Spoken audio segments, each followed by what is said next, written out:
What is up, Daddy Gang? It is your founding father, Alex Cooper, with Call Her Daddy. Madelaine Petsch, welcome to Call Her Daddy. Hi. You look so gorge. Thank you. So do you. How did you pick this outfit today? Well, I thought if I'm going on Call Her Daddy, I want Alex to call me Daddy. So I'm going to have my titties out for you. No. It's perfection. I feel like you have had literally the craziest year. You've been on an insane filming schedule.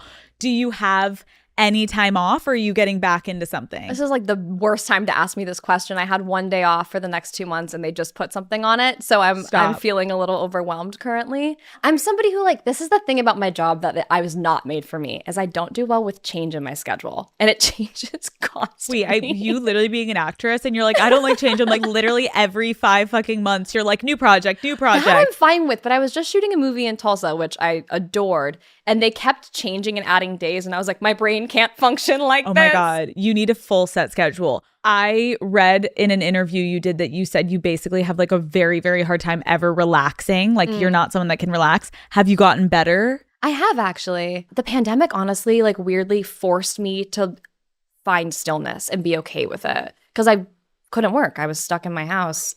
And I was like, I have to find a way to manage this. I did actually, by the way, get my brain scanned during the pandemic because I was so anxious all the time that I was like, there's something genuinely wrong with me. That's how bad I am with stillness. And then I was like, okay, no, I'm actually just a crazy person because I'm fine. Meanwhile, he's like, it looks gorgeous. You're like, everything looks great. I'm like, there's a gremlin living in my head. You don't see it? Okay, but to be fair, I feel like so many of us during the pandemic were like that, where you were like, there is something wrong with me. Yeah. Okay, October is coming up. I feel like you, Cammie, and Lily have been known in the past to do these really, really good Halloween costumes. Are you going to do anything this year? I don't think we are. I'm so sorry. I try every year. I want to let you know I am the one who rallies everybody. You are. I am the one in the group chat who's like, okay, it's August. What are we doing? What's the plan? And this year, I think we are all filming in different places. And there's just I even said, what if we just do a photo shoot? But we're all so busy, it's not even possible. Wait, how do you feel, though, about so many celebrities doing that? Where half the time they don't even go to the party in the costume, they just do the photo shoot and put it on Instagram. How do we feel? I don't even care, honestly, because I don't even like the party. I like the dressing up, but I don't even want to go. It's actually true. Being a girl is loving the getting ready process, and then you get to the party and you're literally like, can we go home and eat pizza and hang out? Even press days, I'm like, I'm so excited for press days, and then after glam's over, I'm like, wait, I still have to go do stuff. Right. You just want to look cute, and then you're like, wait, I now actually just want to sit here, take some selfies, and then wash it all off and get in bed and watch a movie. Exactly. Actually fair. Okay, so no Halloween this year, but will you do something for a costume? I can't not do something for Halloween. But also, I am so excited, Alex. Six Flags is doing a Stranger's Maze, and they have little me's running around in there. And when I tell you, top 10 most important things to my entire life existence is having a haunted house with me running around in it that I can go and attend. Life is made. Wait. I can die happy. Wait. Little yous? Little me's, like me's. People with little wigs on running around as if they're me, Maya, and the Strangers. A dream. Are you going to go? Absolutely. I go on the 11th. I am such a scaredy cat. So I would probably be like, I want to go. And then I'd be so fucking scared. I feel like you're going to thrive. You don't go to Universal Horror Nights or anything? I just get really scared. I'm such a bitch. You're so fun. Are you crazy? I'm such a bitch. I thrive. September 1st, I'm like, I have my fireplace on. No, Madelaine, I was 75 degrees in my house. Okay, yes to that. But me, I literally was I was getting scared of Halloween Town. I would get scared of the guy. What, Calabar? You were scared of Calabar running around? Actually, yes. When he was yeah. No, honestly, he was a little scary. But that also came out when we were young. Let's be honest. Okay, fair. We're going to play a little quick game. Okay. It's called Firsts and Worsts. I'm going to give you a scenario and you're going to tell me the story behind it. Sure. Okay. What was the worst fashion phase that you ever went through in your life? Oh my God. I had a full scene kid phase. Okay, talk to me I about actually have gauge holes in my ears that I have to wear stickers in the back of my ears to wear earrings. I had 00 gauges. Wait, what are 00 gauges? It's I don't even know what the sizing is, but my brother was gauging his ears and he didn't want to go too big. And so he did it on me first. I'm the younger sister, to see what the size would look like. Now he has massive ear holes. I love how he's hold on, come over here. Boom. He's it was you have to put Vaseline in and you have to stretch it. It's such a crazy process. I did it when I was in 7th grade. That would be the worst, I think. Yeah, I thought I was in my scene emo phase. I never had gauges, but I did have the colored skinny jeans. Just so horrid. That was a rite of passage, I though. know. I honestly think. I look back at pictures though, and you're thank God I deleted my MySpace, all of that stuff, like Yeah. long before I became an adult. Oh no, you have to. I don't even have those photos. No, and I it's- want them to be dead forever. It's blackmail of yourself that you put out there willingly. And then you're like, why? Why did I do this to The myself? side bang? No. The way that I bought like thinning shears and thinned my own hair so I had like very thin hair. I was like, why would we do that? And now we all want thick hair. Yeah, I know. Horrible. Okay, what is the story of your first kiss? My first kiss. Oh, honestly, I have a really weirdly terrible memory when it comes to my personal life. Maybe that's childhood trauma, but the one that I think of is my brother specifically said, like, there's this one guy who goes to this school that I hate more than anybody, and you cannot talk to him at this game. And I was like, you got it. Love you so much. And then I saw him and I was like, he's kind of hot. What do I do? And then I'm pretty sure he became my first boyfriend for like 6 months. And my mom would like drive us around in our minivan. I think I kissed him in the back of the minivan when my mom was driving. This is so telling of like who you are. Like I needed this information. I'm like, wait a second. I was my brother's like villain as a child. You know what? We would have been best fucking friends. Hell yeah. Because Hell yeah. I am a natural redhead. What? Yes. Wait, you didn't Wait. know? Oh my God. What? Yes. Why are you blonde? I How know. dare you? I know. It was like, Oh, what? I know. I I know. need pictures after this. Okay, is but you look over. way better. There's no way. Actually, I think you look so cute with red No, hair. no. Maybe now that I've like grown into my face, but not back then. But I was always like wanting to hook up with my brother's friends, and like they didn't really want to hook up with me. What about enemies? Brothers' enemies? That's what I'm getting to. Ah. I did hook up with one of his enemies. Love that for and you. he became my first boyfriend. Hey, We're literally the same person. Shout out, you know who you are. Like it was, and I loved it. I wonder And where that guy is. I know. Well, I think I know where he is, but Okay. that doesn't matter. The problem was though that like my brother got so upset with me, but it only made me want to love this kid more. My brother didn't get mad at all. He's the best. He was like, I mean, if you like him, like all good. Oh my God, wait. You He's had the such a sweetest better little experience with guy. your brother. My brother came in and would like throw shit in my room and be like, you have to stop seeing him. And I was like, honestly, the day that you get bored of me seeing him, I'll probably dump him. But the sounds fact like that a you're CW enraged. show. Yeah. Honestly, it was a CW show. Okay. It was like One Tree Hill. Okay, next. What was the most random job that you worked before your big break as an actress? Because I know you had a Actually- couple jobs. I had a lot. I was a window salesman. Talk to me about that. So I was on Craigslist and I was like, what's the highest paying job I can find? And by the way, I was getting jobs on Craigslist. I absolutely could have been murdered. I was such an idiot when I moved No, here. Madelaine. And it was in Redondo Beach. And they were like, you go door to door and you sell windows to people.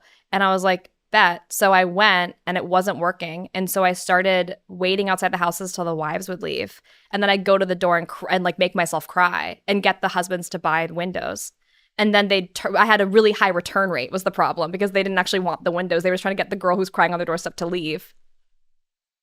What a fascinating sales tactic. It was interesting. I don't think it was beneficial to Selling anybody. windows, picturing you coming up with like a reason these people need to buy fucking windows. And crying. Okay, but you were savvy. I was doing my best You were with doing what your I best. what I had to do. You were doing your best. Yeah. Okay, what was your first like big purchase once you got your paycheck from Riverdale? You know, I actually every season that we got picked up, I bought myself a new Cartier ring. So I have 7 Cartier rings for the 7 seasons of the show that I literally never wear. Yeah, wait, I was like, I don't sweet. wear them, but I have them and I like They're- looking they're at them. somewhere. They're somewhere. Wait, do you ever wear them? Yeah, sometimes. I actually think I may have lost one, which was a real bummer and a move. Okay, what was the worst Riverdale plot line you ever had to act out? Where do I begin? Okay. give me a strong one. Okay. Okay. So it's like there's so many going through my head I can't decide. I had to act with my brother's dead corpse in a wheelchair for an entire season. Mind you, he died 4 years prior. His corpse should have absolutely rotted. But I was like basically losing my mind and speaking to a corpse for an entire season. I would wake up and be like, JJ, do you want your tea? See, I like definitely like watched the first couple seasons, and then when it was getting really crazy, I was Probably like, around that time. yeah. Yeah. That's probably that's exactly. Actually, can I change my answer? My actual answer is this is my Roman Empire, okay? When I became a witch on that show, Roberto, is this my camera? Roberto, when I became a witch on that show, there was one thing I told you. I said, I never want to see lasers coming out of my hands, okay? What did he do in the season finale of season 6? I'm like Scarlet Witching up in the air, singing and crying with lasers shooting out of my hands at a comet. At a comet that ends up wiping out all of Riverdale, which is why we're in the 50s in season 7. Hey, what? That'll do it. And because you had the visual of like, I really don't want this to be me. No, and I actually think I might have given him the idea is the problem. I think I said like, just please no lasers. Like I'll do anything witchy, it's fun, but no lasers. And then he was like, Finale. I think she said she wanted lasers out of her hands. And you're like, God damn it. Like, This will literally follow me for the rest of my life. I see it every day. The meme of me like crying and screaming and like I just Okay, but people loved it. It was fun. It was always a good time for me on set. Daddy gang, it is time to stop wearing the same pair of stretched out, busted leggings from 5 years ago. We deserve an upgrade, okay? So here you go. I know that these Rhoback leggings are going to officially become your favorite go-to leggings. Rhoback just launched their new Vista collection, which I know is going to become your go-to favorite. They are a classic style, so they work with literally everything. They're also soft, high-waisted, we love, and flattering in all the ways that make you feel like you actually have your life together, even if you're crashing out on a random Tuesday, okay? And it's not just leggings in this collection. Rhoback also dropped matching bra tops and layering pieces so that you can create the perfect set. And you guys know there is nothing that I love more than a cute, comfortable matching set. It looks like you have your life together. It's like, oh my God, she's a fashionista. You know what I mean? Worn together or worn separately, Rhoback's Vista collection is perfect for hitting the gym, grabbing a coffee with friends, or looking hot without trying too hard when the new guy you're talking to comes over. Daddy gang, it's time that we stop pretending that those 5-year-old leggings are still working for us and upgrade to the Rhoback Vista collection. Use the code CALLHERDADDY on rhoback.com for a generous 20% off your first order. Woo! Through the end of this week. That's spelled RHOBACK.com. Love you. I know today you kind of want to talk about some things that you've never publicly spoken about. Yeah. Why do you think you are finally ready to open up about your childhood? I think for a long time I struggled with the idea of, is it my story to share? I mean, it involved a lot of other people, my whole family. And I think I got to a place through therapy and talking to my friends, and also just I think about when I was a kid, if there was somebody that I loved, just like one person saw this, if somebody that I loved was talking about what they went through and it was even remotely similar to what I was going through, it would encourage me to continue. So I think it's just kind of an amalgamation of that, and then finding the right platform and feeling comfortable with you to do that. Okay, let's do it. Okay. Let's do it, girl. Here we go. Okay, let's go back. Growing up, just like very beginning days, what was your family like? Honestly, they're the strangest people on the planet, but I adore them. My parents are South African, so they don't understand American culture very well, and they were raising 2 American children in a small town. I have a wonderful older brother and a mom who is like, do you know people who are destined to be mothers? Like, that's my mom's entire purpose on this planet. And a dad who tried his very best. And you know that he was trying his best, but as a kid, I didn't really understand, like, the way he was behaving and treating me wasn't because of me, if that makes sense. When you say that you guys were different because your parents were South African, where were you raised also? Washington State. Washington. Okay. Were people outwardly like commenting on you guys? Like, did you stick out like a sore thumb, or was it just like in your head you felt different? I think also being a redhead and South African and being raised plant-based and without Christianity in my life, it felt like everything that were the core values of being a child, which is like looking normal, having a normalcy in religion and food eating, we didn't have. And so it felt more like maybe it was all in my head, but I definitely felt like I didn't belong growing up.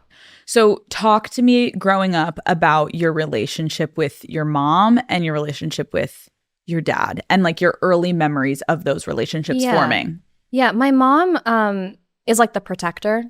My mom always was trying to keep the peace. Her words were peace and tranquility. And so she did her absolute best to not let me see the trickling effects of my father's behavior.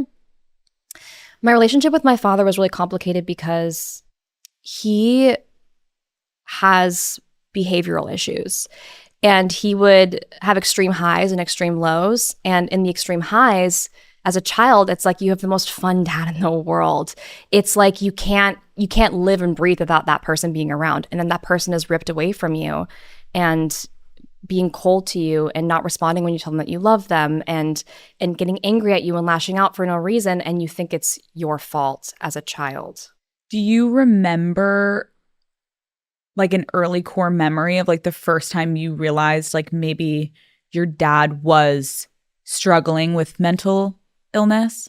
When I was 8, my brother and my mother were in South Africa, and my dad and I had some sort of falling out over something. I don't even know what it was. And I told him I loved him. I was like crying and telling him I loved him. I wanted him to tell me he loved me back, and he told me he didn't love me. And he left. And so you were alone in the house? For a couple of hours, not for very long. And I was just crying in bed the whole time. But I remember sitting there and being like, my father doesn't love me. Like, I did something very wrong. And I was calling my mom, and they're on a different time zone. And that was the first time she was like, this has nothing to do with you. This is fully your dad. And that's when I really first understood that. I think it took a long time and a lot of therapy, because we don't use diagnoses in the household either. So it took a lot of therapy for me to figure out what was actually going on. How was that explained to you, that like we don't use? It wasn't. In fact, most of the time it was like, it's PTSD because my dad was in the apartheid war, or it's trauma, or it's just he's having a bad mood. And it's like, that's actually not what's happening. He has a chemical imbalance in his brain that makes him incredibly high and incredibly low. And it took a lot of therapy for me to feel the validation of a diagnosis, even if he has now gotten one, but even if he never got one, to understand what was actually going on. And it was frustrating because you're like, why do you not want to know? It will help understand and educate us on what's happening, so it's not his fault either. Do you know what I mean? He's not trying to be like that. Right. I also think like our parents' generation just doesn't really understand mental health. And I think it wasn't a priority, whereas now, as we become parents, like, of course it's a priority. But back then, it really just felt like that wasn't even an option. So when you were dealing with difficult moments with your father, like, how would your family talk about it? There's a lot of triangulation, which is something I learned in therapy, with my mom and my brother and I kind of having little kikis in my brother's room while one of us is crying because he's done something to them. Always verbal, never anything physical, thankfully. And usually the issue was I became this like key to unlocking his good mood.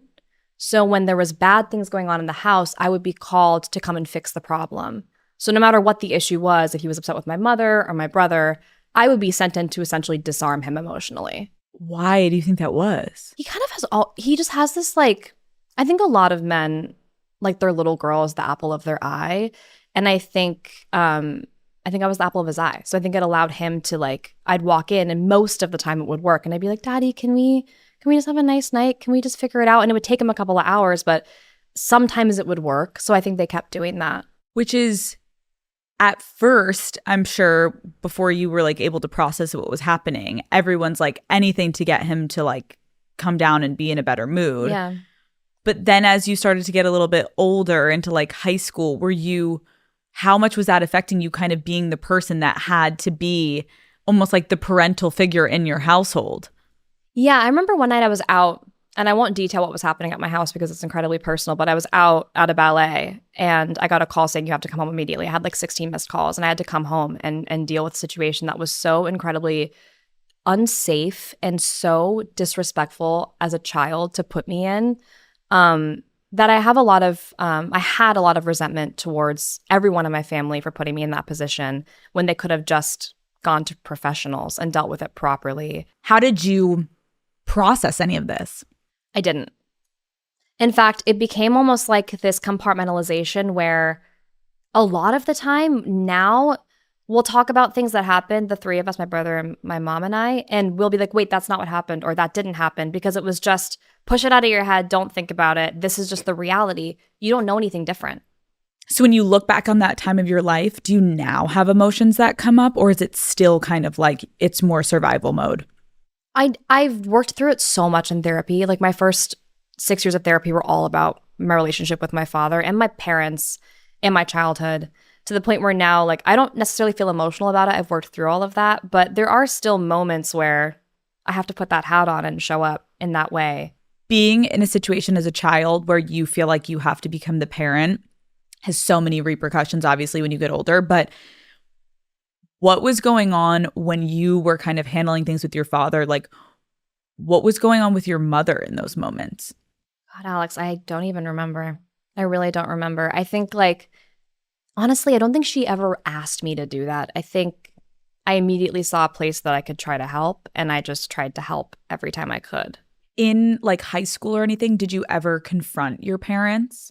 I didn't confront my parents until I moved out, but I moved out the day I could when I was 18. And I also like immersed myself in after school activities. Like that's probably why I am successful, honestly, is because I did not want to be at home. So I did dance I went to an arts high school that was 45 minutes away. I did dance from 3 to 9 every single night. Afterwards, went home, did homework, went to bed. And then on weekends, I did plays in my local theater. Like I never wanted to be home. So I immersed myself in the arts and escapism. And now I'm here. So it's like, would I still be in this position if I didn't have that? I don't know. That's what I was wondering, because I'm like, all these inconsistencies at home, like how did it affect your life socially? Like, did your friends know what was going on? Yeah, for sure. Did you have any issues growing up with like, could you have friends over your house? My mom was such a little soldier, honestly, because she always fought for me to have the most normal childhood she possibly could give me. So I had friends over often, but the friends I was comfortable having over were friends that already knew what was going on. But it also affected their childhood. Like my childhood best friend is still one of my closest friends now, and she has horror stories about being at my parents' house. Would you and your brother lean on each other a lot, or was it tough to kind of... Well, it became really awkward because it's like I'm the one that's going in to fix a situation. I can't even imagine, we've never spoken about this, but I can't even imagine what it must have made him feel like to know that I could go in and make my dad feel better. That created a really weird, unhealthy dynamic between him and I, where when I moved out, like we weren't super close. We've become close in our adult years now, and we've worked really hard to get there. But we didn't have each other to lean on, really. Talk to me a little bit more about the resentment aspect, because you go through this in your childhood. Your home is going through these like instability moments. You are parentified at a young age. You're throwing yourself into the arts, trying to get away. Yeah. In the moment, were you resentful, or did it take you leaving to become resentful? Honestly, the only resent that I feel is seeing now how it seemingly seems so easy for him to be normal. That's the hardest part, because now he's actually a pretty wonderful dad. Do you think there's a chance that's because you now can have distance and like leave and remove yourself from it? Absolutely. Like if you were living in a house with him, maybe. Potentially. I mean, my mom still lives with him. They're still together. And so it does seem like he's found things that work for him in that regard. But to see how easy it was for him to do that it was a tough pill for me to swallow. But I'm incredibly honest with him now. I've not told him I'm going on this, and I'm very curious to see how that goes. But I'm very honest with him about his behavior now and about how it affected me as a child. And he takes it on the chin very well. This is an ad by BetterHelp. Okay, Daddy Gang, let's be honest. We all have those moments where we are frantically sending a 10-minute voice note to the group chat, desperately hoping someone will have the answer that will be life-changing advice for us in our worst moments. Or worse, we've been that obnoxious person at the hair studio or nail salon dumping all the trauma onto our poor stylist or nail tech, and they're like, okay, I like literally don't even know you. I think what we need to learn is in these moments is that not everything in our life should be crowdsourced, and not everyone is going to give you the best advice, okay? Especially not the friend that always tells you to just stay positive, get through it, you'll be fine.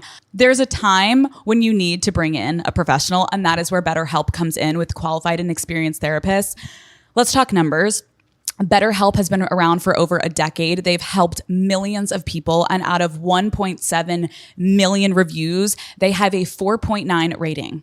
I can't say the same for my group chat. I love you guys, but yeah. And getting started is easy. All you have to do is answer a few questions, and BetterHelp will match you with a therapist. If it's not a good fit, you can switch therapists at any time. No awkward breakup conversation necessary. And I know it's fall and we're getting back into routines, and I can feel like our schedules are getting full, right? But you can literally join sessions at the simplest click of a button and find a time that fits into your busy schedule. Plus, you can also pause your subscription whenever you need to. With over 30,000 therapists, BetterHelp is the world's largest online therapy platform and has served over 5 million people globally. As the largest online therapy provider in the world, BetterHelp can provide access to mental health professionals with a diverse variety of expertise. Find the one with BetterHelp. Our listeners Get 10% off their first month at betterhelp.com/daddy. That's betterhelp.com/daddy. Okay, let's talk about therapy. You get into therapy. You've been in therapy for a couple years now. I've been with the same therapist for 9 years. I'm obsessed with her.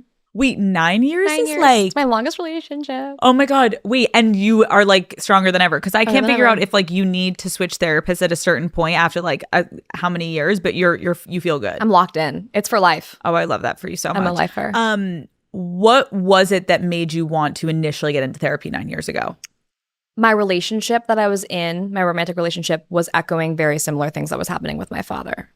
It's so interesting because so many of my friends and I always talk about this. Like when you become an adult, you're like, oh my God, I have to get in because of this guy that I'm seeing. And little And do it we know. unlocks everything. And meanwhile, it has nothing to do with fucking Brad or Ben or whoever the fuck we're talking about. It's fully childhood shit.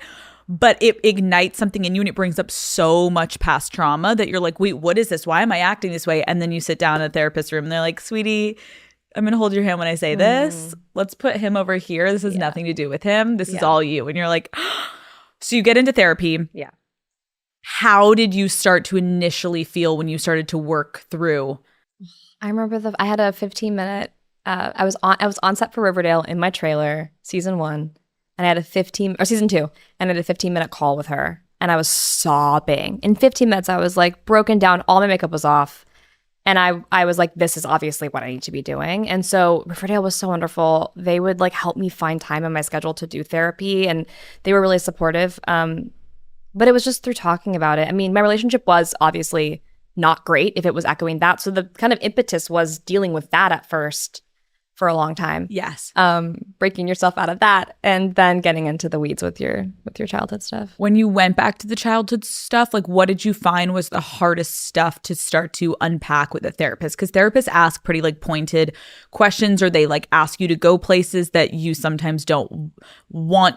Not you don't want to go, but you're like, oh God, this memory just came up. Like, I can't believe this. I think I was struggling with understanding that he didn't not love me. I think there was still this like idea in your head when you're a kid that it's like so deeply ingrained with you that this person can't possibly care about me and love me if they're treating me this way. And I thought I'd worked through that. I thought as an adult, I understood that. But there was still that like little Madelaine inside that was like, my daddy doesn't love me, you know? And so like working through that, it still comes up occasionally at 31, 9 years later.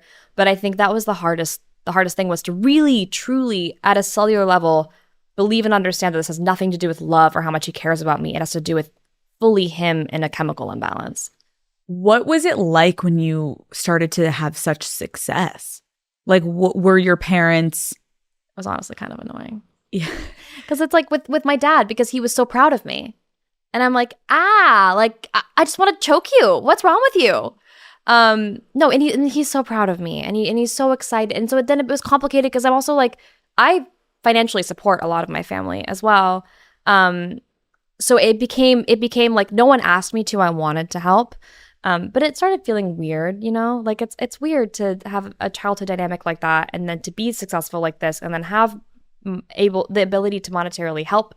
And it just becomes really messy in my head. And so I had to like, again, compartmentalize and just figure it out. Well, and because Madelaine, it's like, you used to be this parental figure in your house. That's it. You ran away because you didn't want to do it anymore. That's it. Then you get success and you go back to that role. And even though they didn't ask you, you know. It's just natural to me. Right. It's just natural to me. I just stepped back into it. I bought a house in Washington that I moved my brother into so he could get out of the house. He's still there. He loves it and he's so happy in it and it makes me so happy. But that's the kind of stuff I was doing. When I got to, I bought that before I bought my own house. So there's like this caretaker role that you're constantly in. Yeah. But then eventually, as in therapy, you're like, wait, I also have to take care of myself, Right. not everyone around me. Right. Can you talk to me about like one of the biggest breakthroughs that you ever had in therapy, if any? Yeah. Not dating carbon copies of my father over and over and over again. And even if I'm like, this is not that. This is not that. This is so not that. This is why. It always was that. It was always that. So I have to say, I feel at the place of my life now, like I could not be further from that, which is like the biggest the biggest success of my life, honestly. That's so fucking real, where you're like convincing everyone. You're like, no, guys, this is so different. No, I promise you it's different. And also, here's why. And I know I told you last week he did this thing that's exactly like the other thing I told you about, but it's not that. It's not that. You're not seeing it. You just don't get, it's not clocking to you that I'm standing on business, okay? And your friends are literally like, okay, call us tomorrow. And then literally you're crying. I'm crying like, again. I'm like, you did it, my dad. Motherfucking shit. Yeah. I feel like a lot of what you're talking about is like the steps that it took to get to this place, but like getting under it a little bit more emotionally. Jump in. When you look back, how did the responsibility of managing your dad's emotions your entire life ultimately impact you and your fundamental core and who you became as a human being? I remember in therapy once I said, I'm happiest when I'm somebody else. I'm an actor. And I think that's how. I think like I spent a lot of my life not loving myself because I was like, if the person who made me doesn't love me, how the fuck am I supposed to love myself? And there are still moments where that, it's not even like a conscious thought, but it's this almost like deep-rooted, layered, sewn into the fabric of who I am, like insecurity of like, so it really is like to your point of what we were talking about earlier, taking a break and finding stillness is so important to me because it's moments where I can be like, I love myself and I love who I am. Even though right now I'm telling you, I'm a fucking badass. I love myself more than anyone could possibly love me in the planet.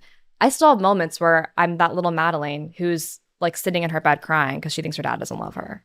I think for so many people that experienced extreme dysfunction in their childhood, there is this like want to just keep going and like keep, whether it's succeeding or whatever it be, like keep moving so you don't have to really be still and be like, Yeah. hey, so like how are we feeling about the past like 20 something years of our life? Right. What do we feel about that? And when you do, sometimes it's really fucking difficult to get into therapy because I've had friends where they were like, I have to put a pause. Like this is literally like, I can't go to work. Like I am like a mess right now because I'm remembering things. Like I have some friends that forgot about certain memories. That like it is a journey, but once you get over that hump, it really does bring you to a better place. Yeah. But it's not fucking easy. No. You talking about the men in your life. Talk to me about how your relationship with your father, like actually give me some examples of how it affected the type of men that you were going for. Here's one. Okay. After me and one of my exes broke up, he came out with the same diagnosis as my father. Okay. Right. So let's all take a break for a second on that one. Okay. And you in the moment didn't feel like... Did I feel like that? It was my first love and it was so like all encompassing and I was like, this is my person. And and that's the thing is I think watching my mom be with my dad and just decide to be with him forever made me believe that love is actually just staying no matter what. Okay, let's pause and talk about that. Yeah. How many times have you, and give me like some like things that have happened where you're like, I know I should leave, but I'm in love. There was a moment in a relationship where I knew in my heart it was over. I stayed for 1.5 years longer. I called all my friends. I was like, I know this is it. I know it's over. I called them. I told them what happened. They were like, yeah, obviously it's over. I stayed for another 1.5 years. Because I watched my mom stay forever. And it's funny because I have friends now who are like in relationships with they're parenting a child together and they're not happy. And I'm like, trust me, take it from somebody who grew up in a household where the parents were dysfunctional. It's actually better for your child to see real love. Go out and find your real love. Give them an example of what a proper relationship is meant to look like so that they don't seek that out when they're adults. It's a good point. It's almost like sometimes people understandably think like keeping the family together is really going to be better for everyone in the long run. And then you see people be like, please get a fucking divorce. Like it actually will be better for all of us. And the parents are like, what? Wait, what? At the same time though, I don't know if that would have been better. My parents also own a business together. So like I don't think it would have been the right thing. I think they did the right thing, but it did create a really unhealthy idea of what love was for me. I thought love was staying. How did you find yourself showing up in these dynamics? Like I know these men were acting a specific way, but what were you like in your relationships in the past? The same shit I did with my dad. There was conflict. I was immediately fixing it to my detriment. I didn't really allow I still have a hard time allowing conflict to stew. I think when there's unease or conflict, I get really uncomfortable for obvious reasons. And what do you do in those moments? Now? In the past? In the past, I would just scramble to fix it. Even if like they were the ones that fucked up, you would. You know, I'm really lucky. I haven't had many situations where someone's like actually fucked up in a relationship. It's usually just like an argument or a disagreement that's gone south. But yeah, I would always scramble to fix it. Now, I stand on business. Now she's quiet. Now she just sits. And everything in you is like, I'm rageful inside because I'm like, I have to fix it. I have to fix it. I have to fix it. I'm like, it's okay. I'm just going to move my ankle and sit here and listen to you talk. And then I'm going to walk away, even though I don't want to walk away. I want to stay and fix it. And we'll talk about it tomorrow. That's okay. But when you get in that cycle, it's harder to break than to just keep doing it. Yeah. Okay, so now talk to me about where you're at now through therapy of in the past, you are going through these moments where you're like, I'm becoming this fixer. I'm doing the same thing that I did with my dad. What are you like now? You know, I think I still have a bit of that in me, but I also think that's just part of my personality. So I'm trying to find navigate the what is me and what is like learned behavior. And that's helpful through therapy. I think choosing partners was always tough for me. And I think now I'm really locked into what I want and who I am and what I deserve. In the past, what was something that would have attracted you to someone that now you would Loving me. Hey, you love me? Oh my God, so cool. I love me too. Let's do this. Like, could be that simple sometimes. Hey, are you hot and you love me? Like, let's go. And you're kind of funny? I'm in. You know what I mean? Like, it was like, I just didn't know what to look for because I didn't have something to look at. But I think, like, again, because there's so many women that listen to this, like, that is so unfortunately normal of like so many young women have this feeling of they're not loved in their childhood. Yeah. And then they have this feeling of like taking anything that feels like genuine love, but not actually. Security. If it feels like security. Yeah. Consistency, stability, even though none of those things were usually true in the relationships, if it felt like security, I was in. Because if he's saying he loves you so much, but he also is like doing these things that are inconsistent. But he's saying he loves me. So you're going to hold on to that. Sometimes. I used to, yeah. What is your relationship like now with your father? It's complicated. I love that man with every fiber of my being. He is one of the smartest people on the planet. He's also like, he loves gardening. And he's like, he makes little salads from his garden. And he loves his little greenhouse. And he's just like this sweet man. And when I'm able to step away from what happened and just look at the person in front of me, I'm like, you're an egg. You're just this wonderful little creature. But it's still complicated because I still hear what's happening at home and there are occasional issues. And so I draw really firm boundaries. There are times where I don't talk to him for 6 months or so. And I'm very comfortable with that. He wishes we spoke more. I'm doing what I can. But I love him a lot. And I'm very thankful for him doing the work. What is your relationship like with your mom? Best friend in the whole world. When I say like woman who was meant to be a mom, I mean woman who was meant to be a mom. I think if anything, I feel sadness for her sometimes because she's so magnificent and so wonderful and so lovable. And I would just give anything. I would give my whole right foot for my mom to feel as loved as she deserves to feel. That would be my dream. I think like it obviously can be so difficult when you become an adult to kind of replay what happened in your childhood and look at your parents and realize they're not perfect. They hurt me. I didn't have the best situation in moments. Can you talk to me about the types of conversations that you've had to have with your parents in order to move forward to where you're at now? Yeah. It was a lot of needing validation. It was a lot of needing like, this actually happened, right? And this is how it went down. And I did this and you said this, or what happened? Because my brother said this is what happened. So which one actually happened? And it was a lot of like actually trying to piece together my childhood and also saying these things to my father and having him acknowledge that's exactly what happened. That was the most important piece to me to have a relationship now. What boundaries have you had to set in order to kind of have a healthier relationship with your father? You know, with actually both of my parents, they don't call me. I call them. That was really important to me. I was like, I'm tired of being the one who gets the phone calls. I will call you when I have time to talk. Oh, that's a good boundary. And I call my mom almost every day.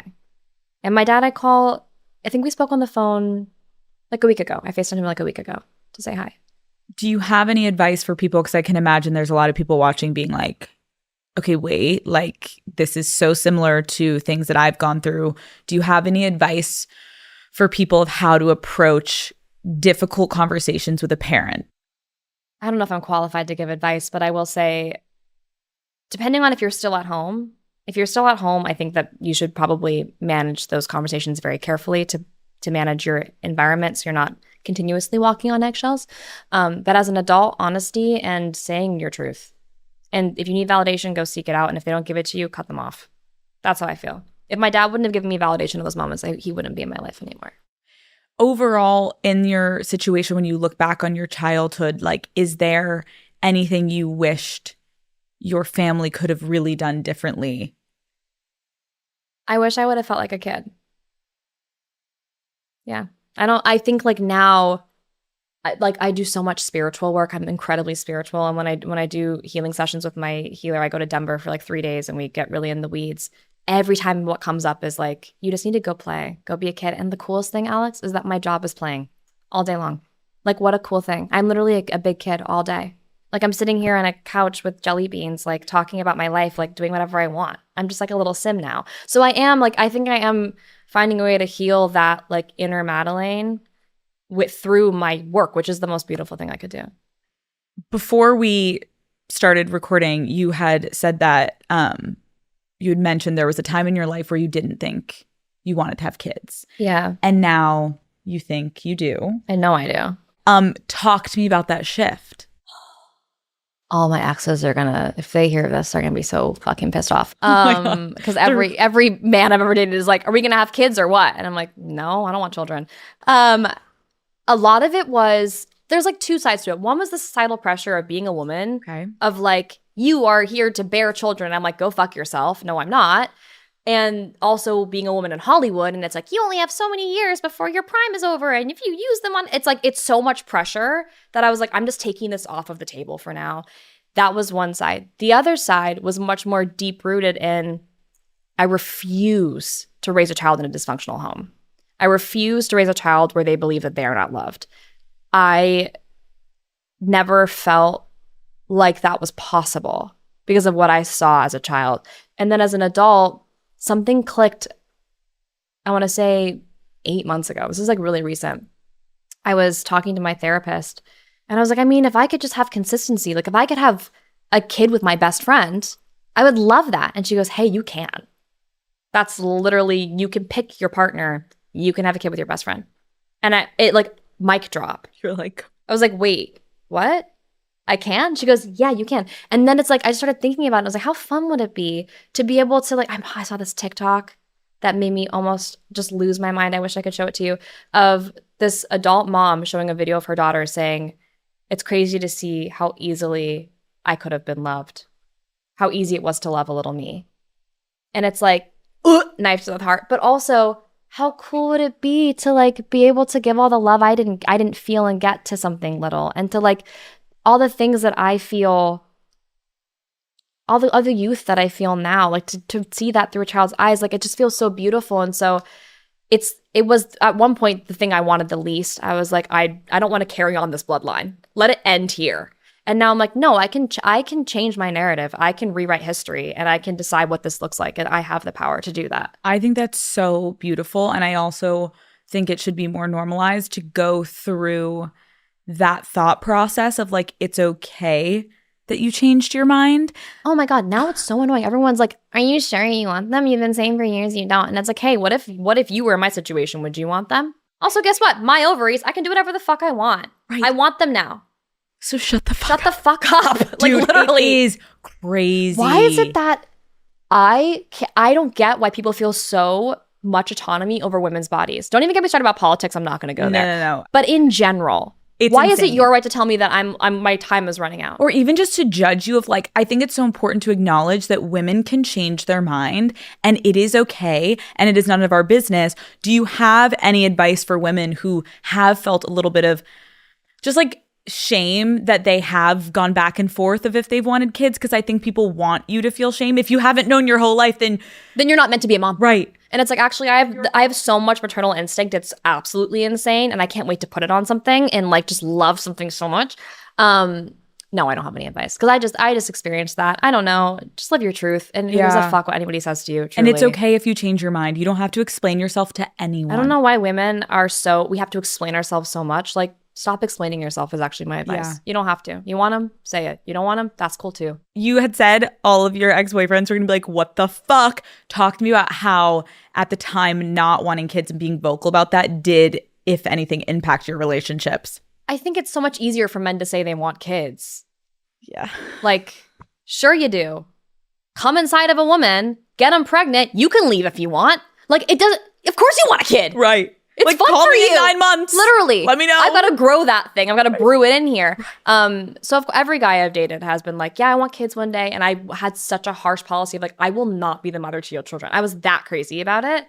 I think also because I was like, you don't tell me what I do with my body back then. And now I think I spent so much of my time as a child in like living really heavily in my masculine energy to like kind of father myself that now I feel comfortable sitting more in my feminine and like really sitting and being like, no, I want to be a mom and I want to be soft and I want to not have to protect myself and like have that support and like feel beautiful in motherhood. And so that was the juxtaposition for me. They're going to be pissed, but like that's not the reason we broke up for literally any of them. Okay, you said all of your ex-boyfriends. What's up? Are you single? You know, I'm 31. Mm-hmm. And I had a soundbite for you on this. And I am in a place in my life where I've been a public figure for 10 years. And I've tried to navigate my private and my public lives for a very long time, not very well. And the reality is, I know I'm on a show where I should be talking about my relationships, but like, I'm not going to. You're not going to. You know what? I respect you for that. You're like, I finally figured out I need to take it behind closed doors and figure out if we're actually good together. And then maybe one day you'll all figure out. Okay, so we don't know if you're in a relationship. I do, but you don't. Okay. Oh, thanks. Okay. In this phase of life, what do you want out of a relationship? Okay, that's a great question. That's fair. Consistency. I think that's one thing that I learned is really important. Consistency in a partner. Kindness. Love. It's like honestly not that hard, I think, to be in a good relationship. And it's communication, support from a career. I think the hardest part is that I'm an actor and I naturally will have to go have sex scenes and do things like that. And so trust is really important. I'm a very trustworthy person, but it's hard to trust an actor, and I understand that. Just understanding, communication. What would you say is your best quality in a relationship? How much time do you have? Go.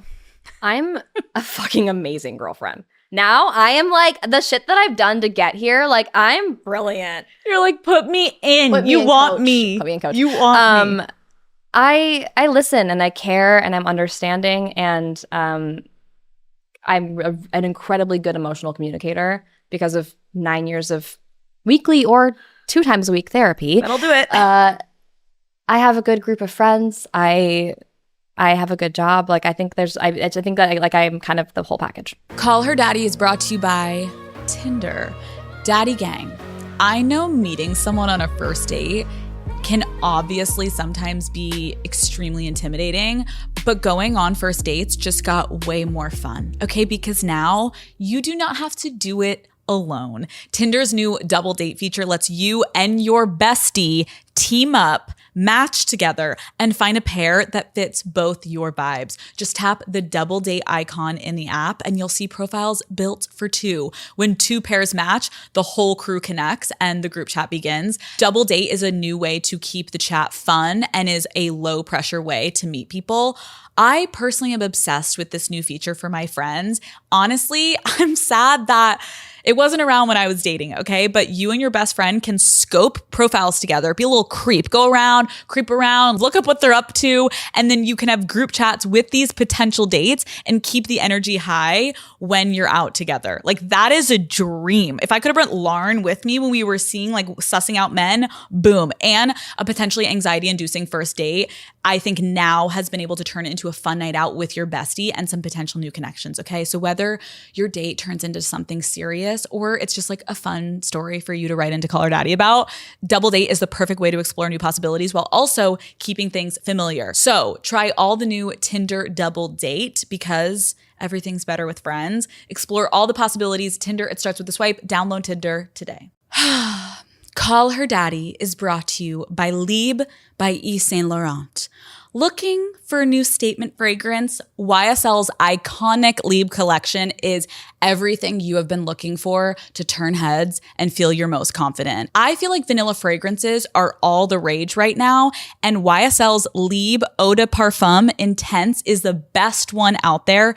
If you're looking for something that is subtle, delicious, and sweet, you cannot go wrong, Daddy Gang, with Libre by Yves Saint Laurent. It truly smells so good. And of course, the original Libre Eau de Parfum never misses either. That iconic fragrance is infused with lavender and orange blossom, and it's the most amazing warm floral for every day. Daddy Gang, I have truly never gotten more compliments in my life than when I'm wearing something from YSL's Libre collection. Listen, I may be showing up somewhere rocking a sweatsuit, but even if I don't always look completely put together, you better know I'm always smelling good, okay? I always smell put together. The scents are warm, they're cozy, and just always feel sexier when I'm wearing something that smells amazing. Matt loves the vanilla flavor, so I can't wait to wear the Libre Eau de Parfum Intense next time we have a date night. Having a good signature scent has been a mission of mine for a while now, and I have finally found it. So if you're looking for something that is subtle, delicious, and sweet, you cannot go wrong with Libre by Yves Saint Laurent. Shop now at Sephora. Okay, we're going to play a game. I'm going to describe a guy, and you're going to say if you're in or out. Okay. He took you on the best first date of your life, but he's fresh out of a messy breakup. Out. Yeah. I don't care. I don't care. If it's a great date, I don't care. Right. You're like, call me in 6 months. Also, but like, no, don't, please. No? I'm 31. Okay. How soon is too soon for someone after a breakup to be approaching you and like really pursuing you? It just depends on, it could be the next day if it doesn't feel messy. Yes. Okay, he's super fun and social with his friends, but he's shy and reserved around yours. Yeah, it's fine. I'm in. I think it's kind of charming. Okay. How important is it for you to have your friends be friends with the person that you're dating? I think it's important that they get along and that like my there's a couple people in my life that are my North Stars. Yeah. If they love my partner, I'm in. If they hate them, I'm literally out. Like actually out. Have been there. I have been out. Love. Oh, that's the best. She's in the though. other room, one of them. Perfect. Yeah. Okay, he's super communicative, but won't share his location with you. Oh, that's fine. Would you ever share a location with a partner? I have if they ask. Okay. That's like whatever. Okay. What is the biggest lie that you've ever caught a man in? I was dating this guy. I was at work on location, and he called me. He's like, I just got home. I'm going to bed. I love you. Good night. It's great. I love you. Good night. Got a call from the guy I was dating before him. Hey, I met your boyfriend last night at like 4 a.m. I'm like, hey, no, he was in bed. Were you in bed with him? And I really trusted this guy. I was like, when I'm telling you, like blind trust on only this partner, because he was just such, like he was that guy. And I was like, you're lying. You're being crazy. No. I call him the next morning and I'm like, hey, it's so weird, but he said that he saw you. He goes, no, I was at home. Okay. Call him back. I go, you're a fucking liar. He didn't see you. He goes, no. And he starts describing this specific present that I'd gotten for him that he was wearing. That like no one had posted. It was like, there's no, and I was like, wait a second, hold on. Where were you? And he goes, oh, he was with this very famous 80s pop star and they were like all over each other at this bar. And then I call my boyfriend and he goes, oh, yeah, maybe I was there for like a second. I don't really remember. And then photos came out of them. And I was like, hey, what? Like, hello? Hello? Do you think I'm stupid? Not Do you the think I'm dumb? photos. Do you think I'm dumb? No, not the photos. And I don't even know if he did any. I'm sure he didn't cheat on me, but the lie was enough for me to be like, I'm done. Well, no. The lie is like Crazy. who cares if you go to an event? Just let me know, like, don't say you're going to bed. Hey, but like, why is she all over you? And why are her arms all over you? Like, are you okay? And how are you saying you forgot? You forgot? And you also met my ex. You think he's not going to call me and tell me that you were with some other woman? And you also took multiple pictures that night. What? Like, what? Yeah, that was crazy. It's actually the only time I've ever caught anybody in a lie. No, the worst is when photo evidence and he's like, he's gaslighting you. And then you literally are like, Okay, so what's this? And he's I literally didn't like, even have to get there. It was basically like the next, like probably, I want to say like 4 p.m. the next day. He was like, okay, yeah. For a second. I'm like, for a second, my ass. For a second, my ass. Wait, so did you stay with him? No. Fuck no. You broke up with him over that? Yeah, absolutely. Love that for you. Okay, there were rumors earlier this year. Look at us having a stare off. Should I leave? I know. What were the rumors about? We literally just locked eyes. And I was like, there were rumors. All the lights dim. There were rumors that you were dating a certain rapper. Oh, that's interesting. I haven't heard those. What was going on there? I don't know what you're talking about. You don't know. No. I don't know either. Who wrote that? I don't Google myself, You? so I don't know what you're talking about. You don't even know. No. Okay. What are you talking about? Madelaine, I literally don't know what you're talking about. We're pivoting. Pivot. Obviously your friendships on Riverdale were so iconic and everyone was obsessed with you guys. What was your first impression of those women in general? And like, did you even have any idea that you would... May I set the record straight about something on Riverdale, actually? Yeah. I would love to do this on air. Please. Okay. Recently, an article came out saying that we all fucked each other on the show. I did not touch a single person on that show with a 10-foot pole. May I just repeat that one more time? I did not fuck a single person on Riverdale. I never touched them. That's what happened. Thank you for coming to my TED Talk. Wait, did people think you fucked the girls or people on set? It was just like this article that came out that was like, we all fucked each other all the time. And I was like, hey, no, I did not fuck any of you. I don't claim that shit at all. You weren't into anyone on set? No. I don't mix business and pleasure like that. I've never hooked up with a co-star. Do you know why, though? You know what's really ironic about all this is Cole sat me down during the pilot and was like, if I can give you one piece of advice, Mads. Do you have a cigarette? Can I borrow? He was like, thanks, guys. You can keep that in. He was like, don't hook up with any of your co-stars, okay? And so I was like, okay, got it, I won't.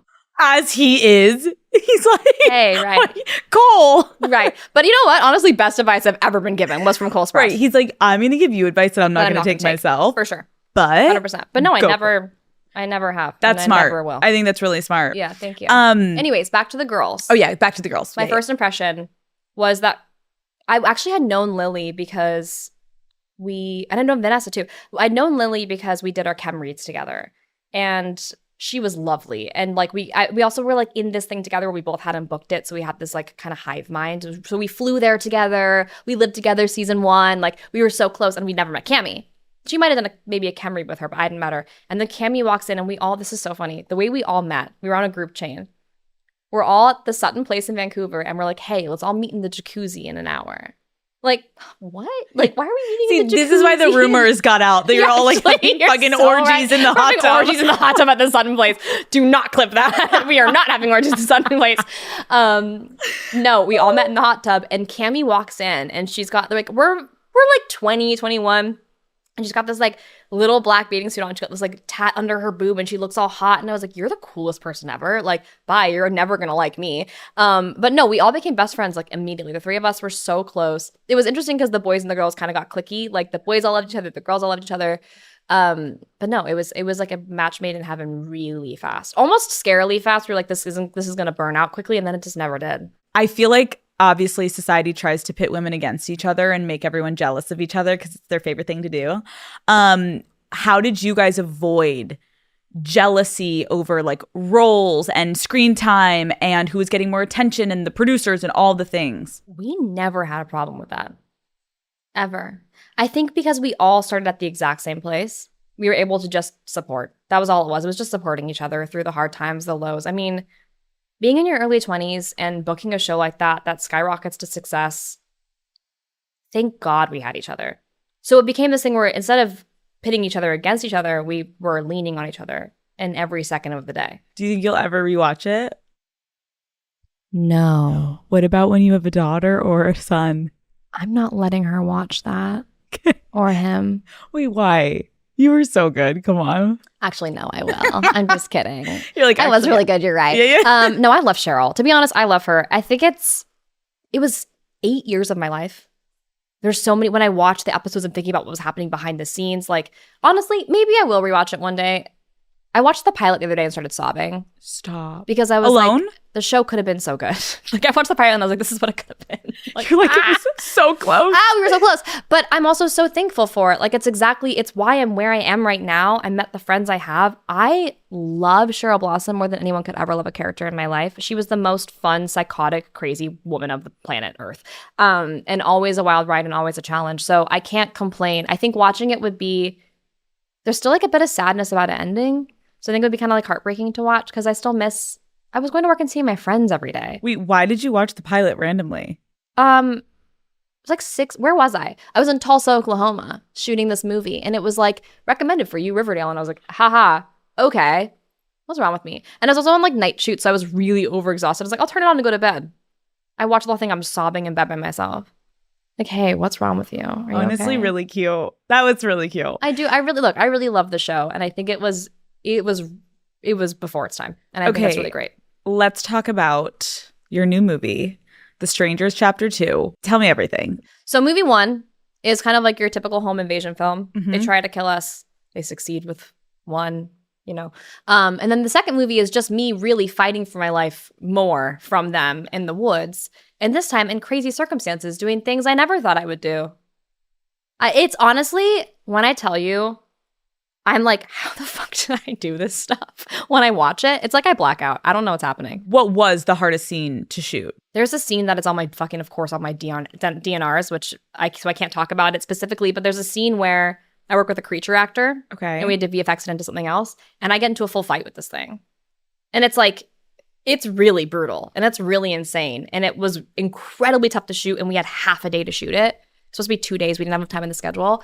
But it's so cool. It's so cool. You have another movie coming out. I do. Maintenance Required. This is the complete opposite side of the spectrum. And we're talking about a romantic comedy, which I love. The girl has range, okay? She's got an axe next to her head. She's running. Oh, we're so scared. We're so scared. Damsel in distress. And then we're funny falling in love. Funny falling in love. Okay, what do you think the daddy gang will love most about this movie? Okay, so Charlie, the lead character, me, is a mechanic. And she's like a hot mechanic. And like I went to mechanic school and like everything I'm doing is real. So it's just really cool. Dude, it's so refreshing to actually hear like you learned how to pole dance from your other movie. Yeah. You're learning to be a mechanic. Dude, I get paid to learn new skills. Why would I not want to do it? They're like, we can get you a handle. I'm like, no, put me in, coach. Like that sounds so much like, why would I not want to do that? That's so fun. And it's like a ode to, I'm sure you've got mails probably before most of Daddy Gang's time. Never said Daddy Gang out loud before. It's okay. Sounds good. I like it. Yeah. But it's like an ode to those 90s, early aughts rom-coms that we all love. And I feel like we're trying to get back. It's the haters to lovers trope. It's really fun. Jacob is brilliant in it, my co-star. And it's really fun. And the love is earned. You were a producer on both of these movies. Mm-hmm. What made you want to step into that role? I just, if you can't tell by our conversation, I have like a naturally producerial brain, I feel like. So I can, especially being on Riverdale where the kids kind of ran the show. Like we were there for so long that we learned everything we could possibly learn, especially the girls. Like we really soaked that up. We all have production companies now. So I think it just comes naturally to me to produce. I just get it. I get scheduling. I understand how development works. I have a good brain for creative writing. And like, it's just kind of, it was a natural evolution. The Strangers, I got offered 2 weeks before we started shooting. And I was like, hey, I love the concept. Script's got to be redone. Let's work on that. I go to Slovakia like 3 days later. I start working on the script with the writers and the producer. I'm like writing in Slovakia. And then it just kind of naturally evolved to me producing it. Same with Maintenance Required. It was a very similar process. That's really cool. Because even just hearing like all the way back to the beginning of this interview, you talking about how you like loved the arts, you threw yourself into it. Now to be continuing to like build on what you love. It's so cool to see you now also like in these movies. Like it's just, we love seeing you on our screens. Hey, thanks. Madelaine, thank you so much for coming on. That was such a journey. That was really was a journey. We literally started we go high, we go low, we go high, we go low. We went all over the place. But I feel like the fun thing about sitting down with you is like we see this version of you that we see on our screens in movies, television shows. We see you online. But to hear you actually talk more about who you are, where you came from, why you are the way you are, I think it's going to let your fans and mine just like fall more in love with you and really appreciate watching you grow. And I'm excited to see what the next decade holds for you, my girl. Thanks for making this such a safe space, my girl. Love you. Love you. That was really good. Yeah. Bye. Wow.